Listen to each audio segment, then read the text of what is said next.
안녕하세요. 이제 200일 된 남자아이 키우고 있는 30살 여자입니다. 여기 맘카페에 아이 건강 관련 글 말고 다른 이야기 쓰는 건 처음이네요. 고부 갈등 관련해서 고민이 많습니다. 저는 27살에 결혼했고 남편은 35살입니다. 나이 차이가 조금 나지만 연애하면서 배려도 많이 받고 별다른 트러블도 없었기에 자연스레 결혼까지 이어지게 된 것 같아요. 저는 지방 공무원이고 남편 역시 다른 직군 공무원이라 벌이도 안정적이고요. 제가 빨리 결혼하게 되어 친정 부모님이 많이 마음 아파하셨지만 저는 그때 무슨 콩깍지인지 지금 남편 아니면 평생 결혼하지 못할 것 같은 생각이 들 만큼 많이 사랑했습니다. 그래서 결혼했는데 부부끼리는 큰 문제는 없어요.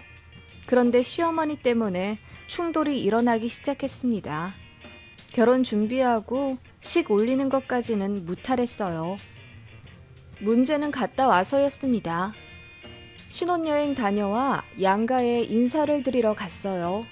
시댁 먼저 갔는데 어머님이 저를 불러 앉히시더니 이러시는 거예요. 내가 너 때문에 창피해서 못 산다. 너 결혼식 날 왜 울었니? 특히 양가 부모 인사할 때 말이야. 네 친정 부모님 앞에서 그렇게 펑펑 울면 내가 뭐가 되겠니? 저는 그 말이 이해가 가지 않았어요.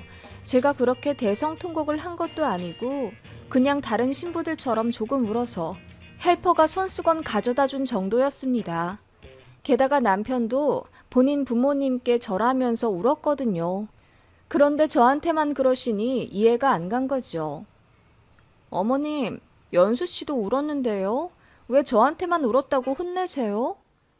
제가 눈을 동그랗게 뜨며 되받아치자 시어머니가 당황한지 얼굴이 새빨개져서는 말을 더듬으시더라고요.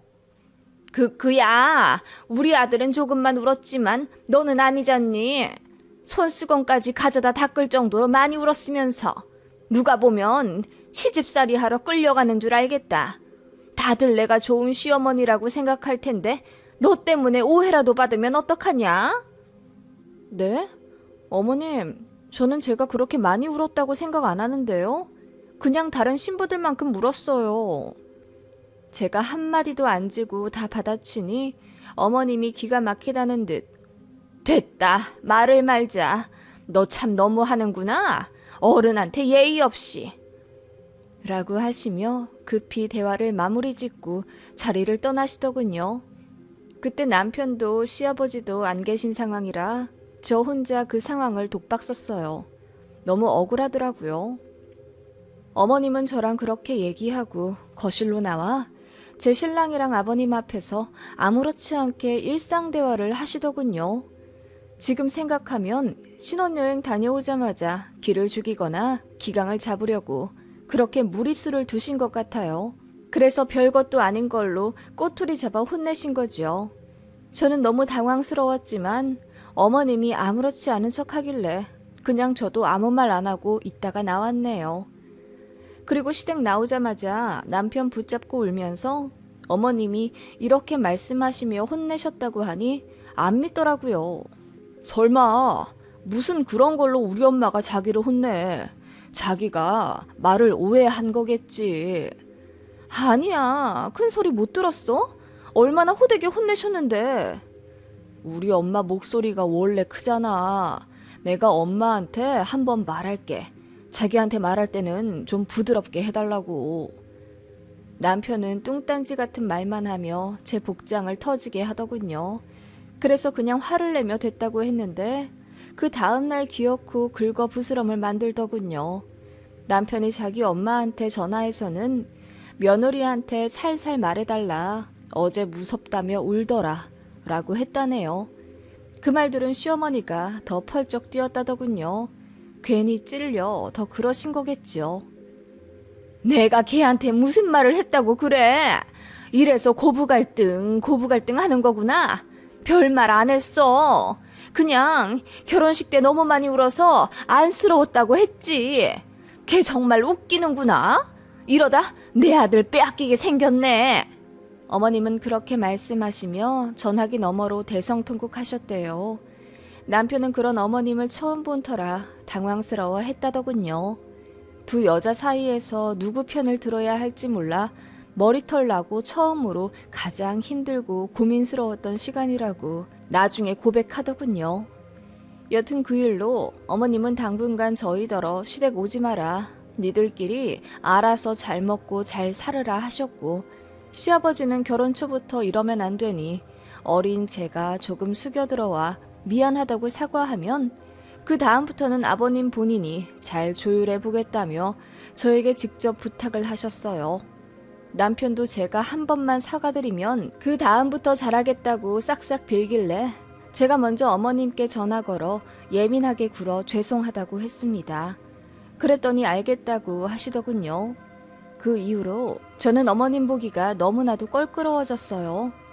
할머니 손에서 크기도 했고 업무적으로 어르신들 상대하는 일이 많아 시부모님이 그닥 어렵지 않았는데 그날 이후로 시어머니가 좀 무섭기까지 하더군요. 그래서 최대한 말 조심하고 행동 조심하며 시부모님 대했습니다. 꼬투리 안 잡히려고 명절, 생신, 어버이날 칼같이 챙겼고요. 그랬더니 이제는 안부 전화 가지고 섭섭하다 하시더군요. 결혼하기 전에는 젊은 사람들끼리 결혼해 자기들끼리 살기도 바쁠 텐데 무슨 안부 전화야.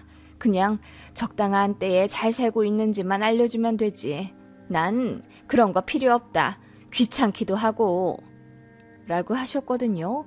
저와 남편 앞에서요. 그런데 결혼 1년쯤 되니 저한테 왜 안부 전화 자주 안 하냐고 하시더군요. 시댁이 저희 신혼집이랑 차로 1시간 거리라 한 달에 한 번꼴로 갔어요. 말이 한 달에 한 번이지 저희 부부 맞벌이라 주말이 정말 소중한데 한 달에 4번 있는 주말 중에 한 번을 포기하고 가는 거예요. 가끔은 자고 가라고 하실 때도 있어서요. 그러면 일요일 점심까지 먹고 나와야 해요. 그리고 이따금씩 택배로 반찬을 보내주시는데 그거 받았다고 감사 인사를 제가 드리거든요. 그리고 어머님도 뭐 물어보시거나 하실 때도 있고요. 그래서 한 달에 전화도 2번 하는데 왜 안부 전화가 필요한 걸까요? 어머님은 제가 안부 전화를 안 하는 며느리라 너무 서운하다며 이제 일주일에 한 번은 무조건 하라고 하시더군요. 용건 상관없이 그냥 어머님이 잘 지내는지 확인해야 한다고 하셨어요. 기가 막히더군요. 일단 알겠다고 하고 남편한테 당신도 똑같이 일주일에 한 번 우리 친정 부모님께 안부 전화 드려라 시켰더니 난감해 하더군요. 아랑곳 않고 그냥 시켰습니다. 너도 하고 나도 하자고 좋게 얘기했더니 어색해도 하긴 하더군요. 그 이야기가 시어머니 귀에 들어갔습니다. 자기 아들도 일주일에 한 번씩 장인어른 장모님한테 안부 전화 드리는 걸 알고 나서 속이 엄청 쓰리셨나 봐요. 저한테 이제 안부 전화 안 해도 되니 니들끼리 편하게 지내라 하시더군요. 그제야 안부 전화 지옥에서 벗어났습니다. 이렇게 간단하게 포기하실 거였는데요. 할 말도 없고 또 시어머니도 딱히 할 말 없으면서 뭐하러 그렇게 안부 전화에 집착하셨을까요? 그리고 저도 이제 남편한테 안부 전화 안 해도 된다고 했죠. 그랬더니 엄청 좋아하더군요. 그런 일이 있고 난 후부터 시어머니는 제가 보통이 아니라고 생각하신 모양입니다. 그냥저냥 표면적으로는 잘 지내지만 속으로는 서로 싫어하는 고부관계가 된 거지요. 그렇게 신혼 1년 반 보내고 드디어 제가 임신을 했습니다. 임신하는 동안 입덧이 대단했어요. 그리고 왜 그렇게 엄마가 해주신 음식이 생각나는지요. 특히 엄마가 해주시던 무장아찌가 그렇게 사무치게 먹고 싶더라고요. 친정엄마는 된장이랑 고추장 발라 1년 정도 삭혀서 장아찌를 만드시거든요. 시원한 국물에 장아찌 한 입 먹으면 정말 세상에 부러울 것이 없었어요. 그런 엄마의 반찬들 말고는 입에 들어가는 게 없었어요. 그래서 친정엄마가 달에 3번씩 반찬 택배를 보내주셨습니다. 엄마 덕분에 10달을 보냈고 제 아이도 뱃속에서 잘 자랐다고 할 수 있어요. 그런 거 알면서 시어머니는 저보고 철이 없다고 임신 기간 내내 한 소리 하셨습니다. 임신을 했다는 건 비로소 엄마가 되었다는 건데 너는 아직도 그렇게 친정엄마를 부려먹니? 조금 더 마음을 강하게 먹고 입덧을 이겨내려고 노력을 해야지. 왜 친정엄마한테 반찬을 해다 달라 그래? 그렇게 말씀하시며 못 받아먹게 하셨는데 나중에야 이유를 알았습니다. 제 남편도 입이 짧고 까다로운데 제 친정엄마 음식이랑 별로 결이 안 맞아요. 그래서 제가 임신해 있는 내내 냉장고에 친정엄마 반찬밖에 없으니 남편은 거의 밥을 밖에서 사 먹거나 시켜 먹었던 거지요. 그전에는 제가 요리를 했어요. 그런데 입덧이 심해져 요리를 안 하게 되니 어머님은 당신 아들 굶을까 걱정이 되신 거지요. 그러더니 저 임신 중반쯤 됐을 땐 시어머니도 반찬 택배를 보내주시기 시작했습니다. 내용물은 당연히 남편이 좋아하는 반찬들 위주였어요. 아구찜, 소고기 뭇국, 마늘 가득 들어간 수제 떡갈비 등 남편이 환장해서 못 먹는 어머님 음식들로만 가득 채운 그 택배를 보는데 마음이 복잡해지더군요. 제가 백날 첫날 임신해 있는 것도 아니고 그 10달 잠깐 입덧 때문에 이렇게 살고 있는 게 그렇게 거슬리셨나 싶더군요. 그리고 저는 친정엄마 음식 외에는 먹을 수 있는 게 없으니 어쩔 수 없지만 남편은 임신도 안 했고 또 밖에 나가서 더 맛있는 거 사 먹고 배달해 먹고 그렇게 살고 있었어요. 그조차 어머님한테는 당신 아들이 짠해 보이셨던 겁니다. 참 황당하더군요. 그래서 남편한테 당신 택배니 당신이 정리해두고 알아서 먹고 치우라 했더니 알겠다더군요. 그런데 시간이 없어 어머님 음식을 남편이 거의 못 먹으니 그냥 버리는 게 태반이었어요. 그렇게 냉장고에 다 상한 어머님 음식이 쌓여 있으니 제 친정엄마 반찬은 나중에 넣을 데도 없더군요. 너무 짜증이 나서 남편한테 소리를 지르며 뭐라고 했더니 그제야 곰팡이 가득한 음식들 치우더군요. 이래저래 저도 임신 기간 동안 별일이 다 있었습니다. 여튼 그렇게 만삭이 다가왔지요. 저는 출산 전일까지 일할 생각이었고 아이 낳고 나면 산후조리원 3주, 그 후엔 친정엄마가 집에 오셔서 3개월간 조리해 주시기로 했습니다. 너무 감사하게도 엄마가 먼저 제안해 주셨어요. 안 그래도 산후도우미를 구해야 하나 싶었는데 엄마가 집에 있으면 편해서 알겠다고 했죠. 그랬더니 시어머니가 난리가 나신 겁니다.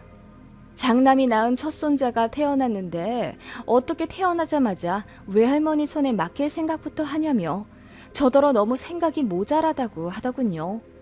그리고 시어머니가 친정엄마보다 나이가 더 어리니 당신이 조리해주고 싶다 하시더군요. 자꾸 저에게 죄책감 안겨주면서 너희 친정엄마 나이도 많으시잖니. 불효할 거야? 내가 잘해줄 테니 산후조리 해주지 마시라 해라. 라고 하시더군요. 그래서 저도 친정엄마 조리 받고 싶어서 그런 거라고 하니 일전에 반찬 얘기를 하시며 저더러 철이 덜 들었다고 막 혼내시는 거예요. 막무가내 화를 내시더니 급기야 머리 싸매고 몸져 누우셨습니다. 거의 곡기까지 끊으시며 오바를 하시더라고요. 제 남편만 안달이 났어요. 그러더니 슬그머니 저를 설득하는 겁니다. 우리 엄마가 손자를 처음 봐서 너무 설레셨나 봐. 이번만 우리 엄마한테 받고 둘째 낳으면 그때는 우리 장모님께 산후조리 부탁드리자. 응? 장모님은 이번이 첫 손주도 아니시잖아. 이번에도 결국은 지엄마 편 드는 건가 싶어서 너무 짜증이 나더군요. 그런데 어머님이 밥도 안 먹고 누워 계신다 하니 저도 어쩔 도리가 없어서 그냥 알겠다고 했습니다. 그렇게 시어머니가 제 산후조리를 맡게 되신 거죠. 출산하고 산후조리원에서 3주 있다가 집에 갔더니 어머님이 집에 계셨습니다. 그런데 가구가 다르게 배치되어 있더군요. 응, 소파가 좀 불편하게 되어 있길래 내가 바꿨어. 햇빛을 등지고 앉으면 못 써. 제가 남편이랑 상의해서 배치한 소파인데 어머님 마음대로 바꾸셨더군요. 그리고 거실에 협탁 놓은 게 거슬린다며 그걸 시댁으로 가져가 버리셨어요. 모서리에 아이 얼굴 찍힐까 걱정되니 애 다 크고 나면 돌려줄 거라 하시는데 너무 화가 나더라고요. 제가 알아서 모서리 보호 테이프 붙여 놓으려고 인터넷에서 구입해놨는데 어머님 맘대로 다 바꿔놓으시니 열받았어요. 그 밖에 다른 소소한 물건들도 다 제자리에 없었고 어머님이 거슬리는 물건은 버리거나 파셨더라고요. 제가 작은 방에 아이방 만들어 놓았는데 거기도 다 어머님이 바꿔놓으셨어요. 너무 열받지만 숨을 고르며 참았지요. 그렇게 소파에 앉아 좀 쉬려니 앉기가 무섭게 어머님이 우리 왕자님 더우신가 보다. 에어컨 조금만 낮추거라 하시더군요. 그래서 어머님이 계속 안고 계시니 그렇죠. 조금 내려놓으세요 라고 했더니 네가 뭘 한다고 그러니? 신생아 때는 원래 24시간 안고 있어야 하는 거야 라고 하시더군요. 그렇게 어머님은 그냥 아이 안고 연신 웃으며 감상하기 바쁘셨고 애가 똥 싸면 저더러 기저귀 갈라 시키시고 애 분유 타오라 시키시고 집에 먼지 많으니 빗자루로 쓸으라 시키시더군요. 산후조리 해준다더니 어머님은 그냥 손주만 보러 오신 거였어요. 나머지는 제가 다 해야 했고요. 첫날은 어머님도 손주 본 게 반가워 그러신가 보다 하고 애써 참았습니다. 그런데 둘째 날도 마찬가지였어요. 더 황당한 건 제 밥이었습니다. 어머님이 첫날에만 밥을 해주시더니 둘째 날 아침부터 저더러 하라 하시더군요. 당장 장 본 것도 없어서 뭘 어떻게 해야 할지 몰라 그냥 대충 밥이랑 콩나물에 고추장 비벼 먹었습니다.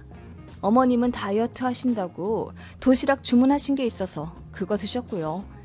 그렇게 점심 저녁 다 신경도 안 써주시고 애만 안고 계셨습니다.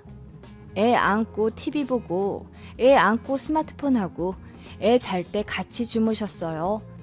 그 밖에 집안일이나 요리, 아이 뒤치다거리 같은 건 절대 안 하셨습니다. 제가 분유 먹이고 기저귀 갈고 목욕시켰어요. 잠투정하느라 울면 제가 달랬고요.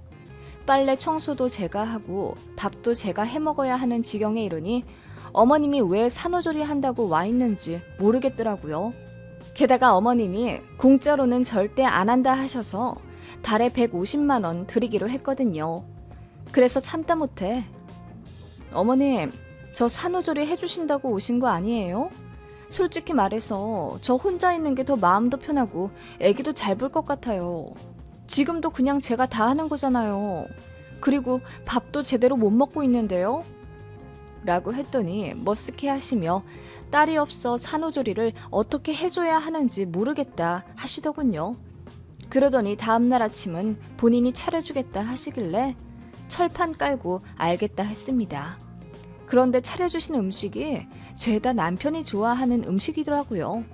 소고기 묵국에 매운 오징어 볶음, 마늘 잔뜩 들어간 고기 요리 등 모유 수유도 해야 하는 제가 먹기 어려운 것들이었어요. 그래서 이렇게 해주시면 애 전 못 먹인다 했더니 기분 나빠 하시더군요. 물에 씻어 먹으면 되잖니. 그거 조금 먹는다고 우리 왕자님 배탈 안 난다. 그 말에 너무 짜증이 나더군요. 남편한테 울고불고 난리치며 어머님 좀 가시게 하라고 했습니다. 더 있다가는 산후우울증 걸릴 것 같다고 하니 남편이 그제야 심각성을 느꼈는지 어머님한테 이야기했나 보더군요. 그랬더니 어머님도 서운하다 난리십니다. 아기 안고 있는 게 얼마나 손목에 무리인 줄 아냐고 하시는데 솔직히 그렇게 계속 안다가 집에 가시면 애는 손 타서 바닥에 내려놓기만 하면 울잖아요. 그래서 제가 그냥 좀 안고 계시라고 해도 어머님이 좋아서 해벌쭉하고 안고 계시는 거면서 정말 웃기더라고요. 아무튼 어머님은 기분이 나쁜 표정으로 저에게 그래, 밥 해줄게. 뭐 먹고 싶니? 라고 하시길래 그럼 미역국이라도 좀 해달라고 했습니다. 그랬더니 어머님이 산후조리원에서 질리게 먹은 것 아니냐. 그리고 우리 아들은 미역국 싫어해. 라고 하시는 겁니다. 이제 진짜 못 참겠더라고요. 어머님 아들이 애 낳은 줄 아세요? 애 낳은 건 저고요. 지금 어머님 우리 집 와 계시는 거 저 산후조리 해주신다고 빡빡 우겨서잖아요. 그런데 오셔서 뭘 해주셨어요? 다 제가 하고 어머님은 애만 안고 계셨죠. 제가 제발 내려놓으시라 손 탄다 말씀드려도 다 무시하고 어머님 하고 싶은 대로 하시는 게 무슨 며느리 산후조리예요. 제가 그렇게 소리를 지르자 어머님이 당황하시더군요. 그러더니 제가 손주 낳고 생색낸다며 기분 나쁘다 하시는 거예요. 그리고 갑자기 울면서 그래, 간다 가. 다시는 나 볼 생각하지 마라. 우리 아들한테도 전해. 라고 하시더군요. 그래서 제가 어머님이 직접 말씀하세요. 저는 오늘부로 이혼할 거니까. 라고 했더니 어머님 얼굴이 사색이 되더군요. 저는 정말 입에 모터를 단 듯이 전부 다 털어놨습니다. 결혼하고 나서부터 어머님이 저한테 했던 부당한 행동들, 상처 준 일들과 말, 임신했을 때부터 낳고 나서까지 힘들게 하신 것 전부 다 너무 힘들고 남편도 제 편이 아닌 것 같아서 이만 놓아주려 한다고 했습니다. 어머님도 아들이 어머님 편이길 바라시잖아요. 그냥 이혼할 테니 평생 어머님 편하게 데리고 사세요. 저는 더러워서 못하겠으니. 라고 했더니 그제야 덜덜거리며 진정하라 달래시더군요. 됐으니 가시라 했습니다. 남편이 뒤늦게 얘기 듣고 반차 쓰고 집에 와서 싹싹 빌고 난리가 났습니다. 저는 니네 엄마 데리고 꺼지라고 했고요. 이혼한다고 하니 어머님도 방방 뛰며 난리가 나셨고 아버님도 아연실색 하셨습니다. 남편도 울고불고 그제야 잘못했다, 자기가 더 잘하겠다 무릎 꿇었고요. 제가 아이 데리고 친정 들어가니 남편이 친정까지 찾아와 싹싹 빌고 갔습니다. 그리고 이혼 안 하는 조건으로 다신 제가 시어머니랑 접촉하지 않게 해주겠답니다. 시댁도 안 가도 되고 정 가야 하면 본인과 아이만 데리고 간다며 저는 자유롭게 살라고 각서까지 써주겠답니다. 재산도 전부 저한테 돌려준다고 하길래 먼저 솔선수범해서 보여주라 하니 2주 뒤에 명의 이전한 아파트 서류 보여주더군요. 둘이 돈 합쳐 산 아파트라 공동명의였는데 제 이름으로 바뀌어 있었어요. 그리고 이제 월급 통장도 제 이름으로 변경할 거니 서류 좀 준비해달라고 하는 상황입니다. 솔직히 남편이 이 정도로 싹싹 빌어서 정신 좀 차렸다고 생각하는 중이라 마음은 어느 정도 누그러진 상태입니다. 남편은 시어머니랑 대판 싸워서 얼굴 안 보고 산다고 했다더군요. 제가 너무 일을 크게 벌린 건 아닌지 속 시원하면서도 한편으론 마음이 안 좋기도 하네요. 시어머니는 완전 기가 죽어 거의 아무 말도 안 하고 지내신다고 하네요. 여러분 같으면 어떻게 하시겠나요?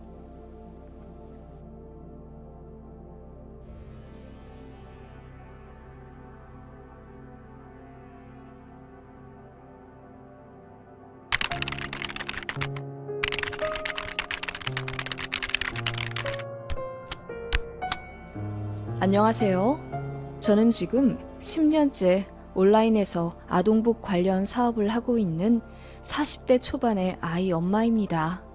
초기에 사업 흐름을 유행에 맞게 잘 밀어붙여서 참 감사하게도 돈을 꽤 벌었네요. 잘 될 때는 월 5천만 원도 벌었고 평균 800만 원에서 1000만 원 사이로 순수익 가져가는 것 같습니다. 전문대 나와 월 170만 원 초반씩 벌던 사회 초년생 때가 생각나요. 그때 남편도 월 수입이 200만 원도 안 될 때였는데 그래도 결혼해 잘 살아보겠다고 살림 합쳐 새 시작했네요. 남편이나 저나 꽤나 흙수저라 양가 도움 없이 둘이 원룸에서 신혼 시작했어요. 저희 친정은 시골에서 농사 짓고 계시고 시댁은 잡화점 장사하십니다. 그냥 자식들 물려줄 재산만 없을 뿐이지 자식들에게 손 내미셔야 하는 상황은 아닙니다. 그래도 제가 돈 좀 벌기 시작하면서 양가에 월 50만 원씩은 꼭 드렸지요. 그런 저에게 친정 부모님은 정말 고마워하셨어요. 대준 것도 없이 결혼했는데 이렇게 승승장구 잘 되었다며 다 큰 저를 기특해 하셨지요. 반면 시댁은 그냥 모든 게 당연하신 것 같으세요. 10만 원을 드릴 때도 50만 원을 드릴 때도 반응이 한결같습니다. 더 안 주냐? 내년엔 더 줘라. 늘 이렇게 말씀하셔서 솔직히 돈 드릴 맛이 안 났어요. 그래서 지금은 안 드리지만요.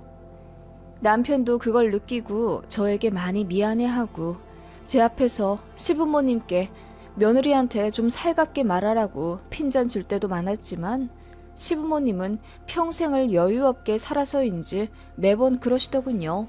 심지어는 남들은 자식들이 부모 빚 떠안는다더라. 우리는 물려줄 빚이 없으니 얼마나 좋은 일이냐. 매번 감사해 하며 살아라. 라고 말씀하셨는데 그 말 듣자마자 제 남편 얼굴이 새빨개지더라고요. 제가 생각해도 시부모님은 교양도 없고 인성도 별로이십니다. 그런 부모 밑에서 제 남편같이 건실한 사람이 아들로 자라났다는 게 참 신기할 정도지요. 더 신기할 수밖에 없는 게 남편에게는 남동생이 있어요. 시동생도 시부모님이랑 똑같습니다. 뭘 해줘도 당연하게 생각하고 조금이라도 더 콩고물 얻어먹고 싶어서 눈이 시뻘건 사람이에요.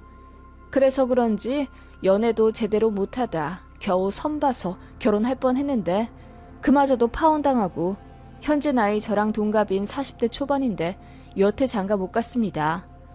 이렇다 할 직업도 없고 1년에 두어 번 회사 바꾸면서 근근히 용돈이나 벌며 사는 것 같아요. 다행히 집은 시부모님이 해주셔서 전세 3,400만 원짜리 원룸에서 살고 있습니다. 그리고 회사를 계속 관두니 그 업계에서도 블랙에 걸린 것 같고 이제는 전공과 무관한 일자리 하며 살더라고요. 당연히 안정적이지 않고요. 그런 둘째 아들은 시부모님께서는 애가다라 하십니다. 눈물 지으며 안타까워 하시고요. 그리고 결국 그 화살이 저에게 꽂혀버렸답니다. 지금은 거의 연을 끈다시피 하며 살기 때문에 덜 신경 쓰지만 한때는 시부모님 때문에 미칠 뻔했어요. 제가 일을 관두고 사업을 하기 시작하자 시부모님께서 반대가 엄청나셨습니다. 그거 사업 자금 필요한 것 아니냐. 우리 아들이 번 돈 다 날려먹을 셈이냐. 얌전히 지금처럼 일 다니면서 애나 열심히 키워라. 라며 제 상식에는 참 모진 소리들을 하셨던 시부모님이에요. 당시 제가 애 낳고 다니던 직장이 오전 10시 출근에 5시 퇴근이라 애 키우며 일하기 딱 좋았어요. 그리고 아이 아프면 제가 휴가 내기도 쉬웠고요. 월급은 200만 원 극초반이고 아이 감기 걸려서 휴가 많이 낸 달에는 170만 원 정도 가져왔었네요. 그 정도 되니 저는 맞벌이라기보다는 아이 학원비와 마트 장 보는 비용 정도의 푼돈 벌어오며 가게 살림에 보태는 전업주부 느낌이었죠. 시부모님도 제가 그렇게 사는 것에 너무나 큰 만족을 하셨어요. 늦게 출근하고 빨리 퇴근하니 상대적으로 바쁜 남편보다 집안일도 더 하고 아이도 안정적으로 케어하면서 돈도 버니 얼마나 며느리감으로 좋으셨겠어요. 게다가 제가 운전도 할 줄 아니 시부모님 어디 가실 때마다 저를 콜택시 부르듯 불러 제껴 저를 택시기사로 쓰셨지요. 시댁이 차로 1시간 정도 거리인데 시부모님은 그게 바로 옆집인 줄 아세요. 그래서 툭 하면 부르셨습니다. 왕래도 잦아 저희 부부 일도 세세히 다 아시고 또 알고 싶어 하셨어요. 시부모님 두 분 사이가 별로 안 좋으셔서 어머님은 아들내외가 어떻게 사는지가 인생에서 가장 큰 관심사셨습니다. 그러면서 며느리인 저한테 봉양도 받길 원하셨고요. 솔직히 말해 이런 시댁인 줄 알았으면 정말 결혼 안 했습니다. 결혼해 살면서 시댁이라는 사람들이 제 삶에 너무 큰 영향을 미치더라고요. 저는 제가 그렇게 못난 엄마, 못난 아내라고 생각하지 않습니다.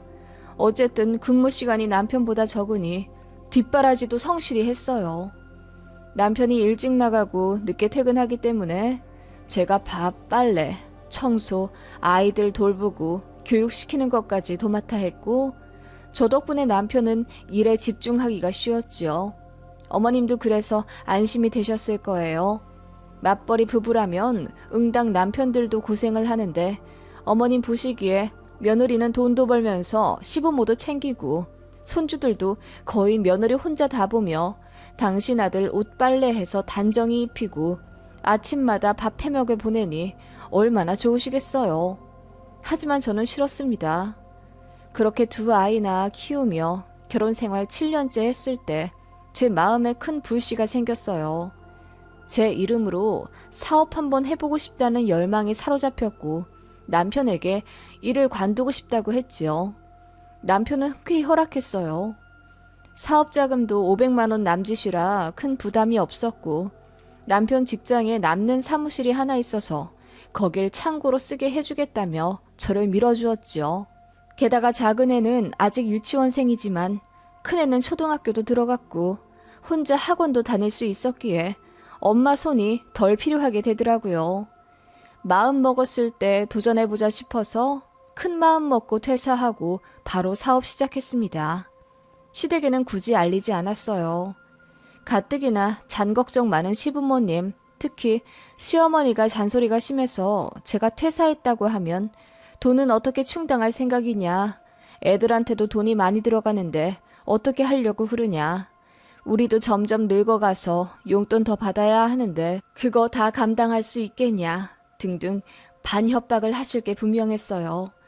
그래서 거의 몰래 시작했는데 어머님이 병원 간다고 저더러 데려다 달라 요청하신 날 사업하는 걸 들켰네요. 노트북으로 할 일이 많아 카페에서 일 처리하고 있는데 시어머니 전화가 왔어요. 애미야, 나 무릎이 시큰거려서 병원에 좀 가려고 한다. 늘 가던 데 말고 다른 지역에 용하다는 의사한테 가고 싶구나. 우리 옆집 할망구가 알려준 곳이 있어. 토요일 아침 10시에 나 좀 데리러 오너라. 아, 어머님 어쩌죠? 제가 토요일에 일이 있어서 병원에 못 모셔다 드릴 것 같은데요. 도련님한테 말씀해보세요. 뭐? 네가 주말에 무슨 일이 있다고? 그리고 지금 이 소리는 뭐냐? 너 밖에 나와 있니? 지금 일할 시간 아니냐? 아, 그게요. 제가 조금 머뭇거리다 어머님께 모든 사실을 알렸습니다. 그랬더니 어머님이 쩌렁쩌렁하게 소리를 지르며 저더러 어리석은 짓을 했다고 화를 내시더라고요. 그리고는 당장 전 직장에 전화해서 싹싹 빌고 받아달라 해라. 사업하던 거 당장 관둬라. 설득하시더군요. 제가 이미 늦었고 저도 나름대로 생각이 있어 추진한 일이라고 하니 어머님이 한숨을 푹 내쉬며 얼마나 잘 되나 보자. 너 우리 아들 돈 1원이라도 손해보게 했다간 내가 가만두나 보자. 라고 하시더군요. 그 말에 정말 힘이 쭉 빠질 정도로 상처를 받았네요. 시부모님이 아무리 무뚝뚝하시고 감정 표현이 서툴다 해도 그래도 제가 그간 해드린 것에 고마워는 하실 줄 알았어요. 그리고 늘 저를 딸이라 하셨기 때문에 귀찮아도 봉양해드렸던 건데 결국 며느리는 며느리더군요. 그날 저는 남편이랑 무지하게 싸웠더랬죠. 싸웠다기보다는 일종의 선전포고를 한 셈이에요. 다신 시댁의 전처럼 사근사근하게 굴지 않겠다고요. 남편도 알겠다 하며 이해하더군요. 미안하다는 사과까지 받았고요. 어머님은 본인이 뱉은 말이 있어서 그런지 저에게 한동안 연락 안 하시더라고요. 당신께서 병원이며 맡으며 오갈 때마다 저를 부려먹으셨고 제가 늘 반찬이며 과일을 사다 드리고 심부름도 다 해드렸기 때문에 제가 없으면 참 불편하실 거예요. 그래도 안 하시더군요. 진짜 다행이라고 생각했어요. 그렇게 저는 맨 땅에 헤딩을 하며 그야말로 핏똥을 싸면서 사업을 키웠어요. 그렇게 3년 정도 되었을 때 어느 정도 안정화가 되어 월 수익 고정으로 1,000만 원 전후로 벌게 되었죠. 그쯤 되었을 때 시어머니도 저에게 먼저 연락을 하시더군요. 저도 그냥 좋은 게 좋은 거라고 어른이 먼저 손 내민 걸 받아들였고요. 어머님은 저를 다시 봤다면서 어떻게 이렇게 돈 잘 버는 재주가 있었냐며 신기해 하셨어요. 그리고는 힘든 일 있으면 말하라 하시는데 참 눈물나게 감사하더군요. 저랑 거의 연락 안 했던 3년 동안 어머님도 많이 뉘우치셨구나 생각했어요. 그래서 저도 마음이 누그러지더군요. 그런데 정말 상상도 못할 일이 벌어진 거죠. 양가 용돈 50만 원씩 올려드리자 시어머니가 저에게 전화하셔서는 도대체 얼마를 벌길래 50만 원씩 턱턱 보내주는 거냐? 내년에 집도 이사 간다면서? 아들한테 얘기 다 들었다. 라고 하시더라고요. 저는 시부모님한테는 제가 버는 돈 절대 정확하게 말씀드리기 싫었어요. 사람 나름이라고 시부모님은 계속 바라기만 하실 분들 같았거든요. 그래서 그냥 회사원들보다 조금 더 버는 정도라고 두리뭉술하게 말했더니 나는 너를 딸같이 생각했는데 너는 아직도 내가 남이냐? 너희 부모님한테도 그렇게 얼마 번다고 얘기 안 했니? 어쩜 그렇게 선을 딱딱 긋고 그러니? 내가 너무 서운해서 아주 눈물이 날 지경이다. 라며 화를 내시더군요. 그러더니 자식들 주머니 사정을 알아야 본인이 도와주든 말든 해야 한다며 횡설수설 하시더니 제가 얼마 버는지 꼭 알아야겠답니다. 그즈음 여름 성수기 철이라 매출이 많이 늘어서 5천만 원도 벌 때였어요. 절대 사실 그대로 이야기하기 싫었지요.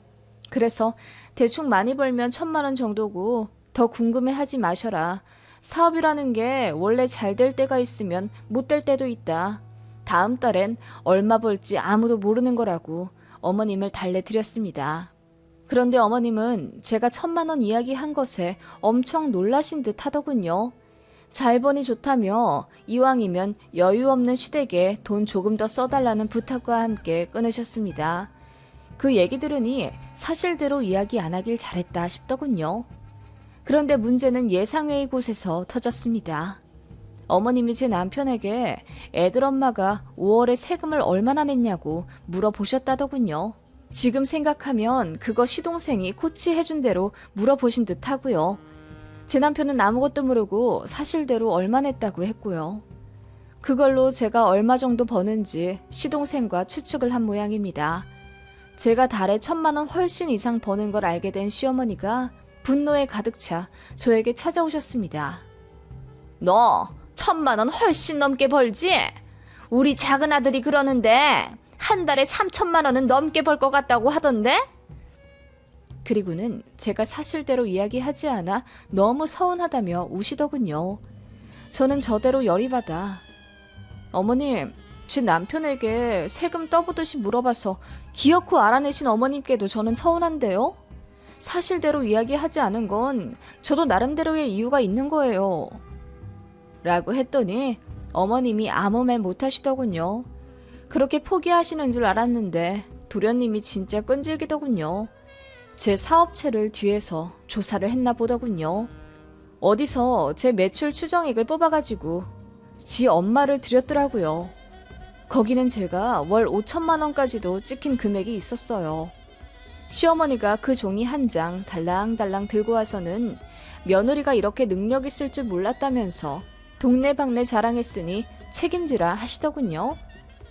어쩔 거야. 다들 나보고 부럽다고 하는데 아파트라도 전세로 좀 뽑아줘야겠네.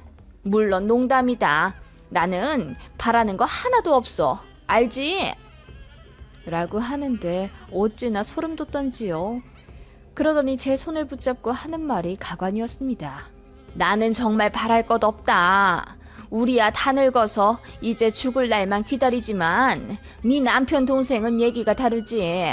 너도 알다시피 네 시동생이 여태 자리도 못 잡고 색시도 없이 힘들게 살아가잖니.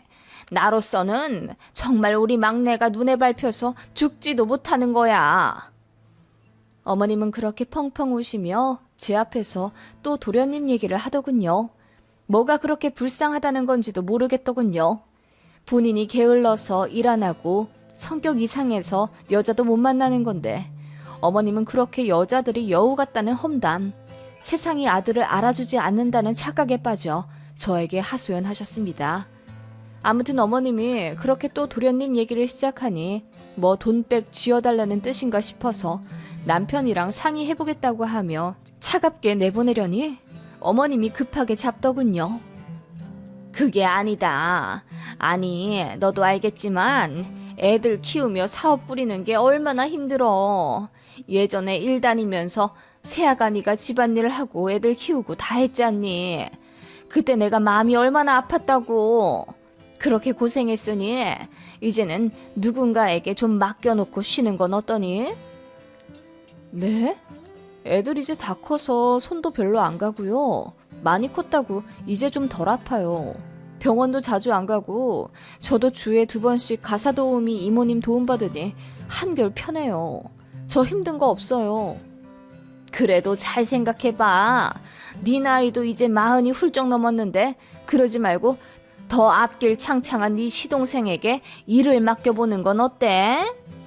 네? 어머님 그게 무슨 말씀이세요? 제가 경악하며 따지듯 묻자 어머님이 진정하라며 자기가 다 생각이 있다고 하시더군요. 어차피 자리 못 잡아 힘든 시동생 저희가 평생 뒷바라지 해주는 건 당연한데 언제까지 돈으로 쥐어줄 거냐 하십니다. 자고로 사람은 물고기를 잡아서 주는 게 아니라 물고기 잡는 방법을 알려줘야 하거늘. 네가 아량을 베풀어서 우리 둘째 아들한테 사업을 좀 알려줘라. 이사? 전무? 그런 거 시켜주면 뽀대도 나고 좋지. 이왕이면 대표 시켜주면 우리 집안에 면도 좀 살겠지만. 무슨 소리를 하시는 거예요? 제가 어렵게 일군 사업체를 왜 도련님한테 넘겨요? 이제 자리 잡고 이제 돈 좀 벌기 시작하는 거예요. 그 말에 시어머니가 놀라 저를 진정시키려 애쓰더군요. 알지. 네가 얼마나 고생했는지 알지. 나랑 연락 안 한 3년 동안 네가 정말 힘들게 고생한 거 우리 큰아들한테 얘기 들어 잘한다. 그러니까 이제 좀 내려놓으라는 거야. 우리 둘째가 자기 적성을 못 찾아서 그렇지 애가 참 똘똘하잖니. 뭐든 시켜만 주면 잘할 거다. 지 형수하던 사업인데 말아먹기야 하겠어? 물론 우리 새아가가 옆에서 코치를 좀 시켜주면. 어머님 진짜 무슨 말씀 하시는 거예요? 말이 되는 소리를 하세요. 제가 듣다 못해 소리를 지르니 어머님 얼굴이 하얗게 질리더군요.